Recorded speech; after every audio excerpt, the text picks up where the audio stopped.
સાહેબ ઘણીવાર સાંભળ્યું છે અને એક શબ્દને આખી દેશ અને દુનિયા ઓળખે છે. એ શબ્દ છે ભિખારી. ઇન્ડિયામાં કહીએ તો ભિખારી. આપણે ભારતની બહાર વયા જાય કોઈ દેશ અને દુનિયામાં બીજે કહીએ તો ઇંગ્લિશમાં શબ્દ છે બેગર. આવા તો ઘણા બધા શબ્દ અને દેશ અને દુનિયામાં ભિખારી ઘણા બધા છે. ભિખારી કોણ છે, એની સાચી વ્યાખ્યા શું છે?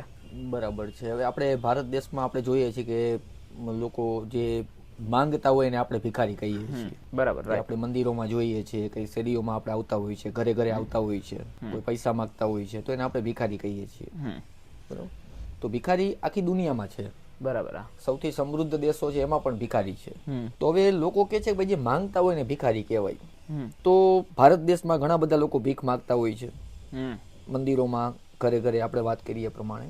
અને આઉટ ઓફ ઇન્ડિયા જઈએ તો જ્યાં ચર્ચ છે તો ચર્ચની બહાર પણ ભિખારીઓ બેઠા હોય છે. કોઈ એવા ફરવાલાયક સ્થળો હોય છે જ્યાં ભીખ માંગતા હોય છે. તો આપણે એવી વ્યાખ્યા કરીએ છીએ કે જે માંગતા હોય ને ભિખારી કહેવાય. બરાબર છે. હવે તમે બિઝનેસ કરો છો, હું બિઝનેસ કરું છું, દુનિયામાં દરેક વ્યક્તિ બિઝનેસ કરે છે. કોઈ નોકરી કરે છે, કોઈ બિઝનેસ કરે છે. બરાબર.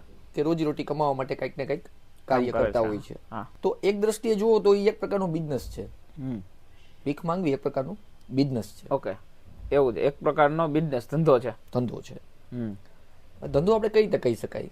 દાખલા તરીકે તમે દુકાને આવો છો કે તમે તમારી ફેક્ટરીએ જાઓ છો, રાઈટ? તો તમારો એક ટાઈમ હોય છે કે ચાલો સવારે આપણે 8 વાગ્યે આપણું ફેક્ટરીએ પહોંચી જવાનું છે, ઓફિસે જવાનું છે. ઓફિસે જવાનું છે કે જે આપણો ઓફિસ વર્ક છે સવારના 8 થી સાંજના 8 સુધી છે.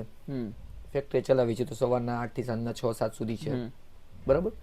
તો આપણે જેમ આપણે ટાઈમમાં ચાલીએ છીએ એમ ભીખ માંગવાનો પણ એક ટાઈમ હોય છે. બરાબર.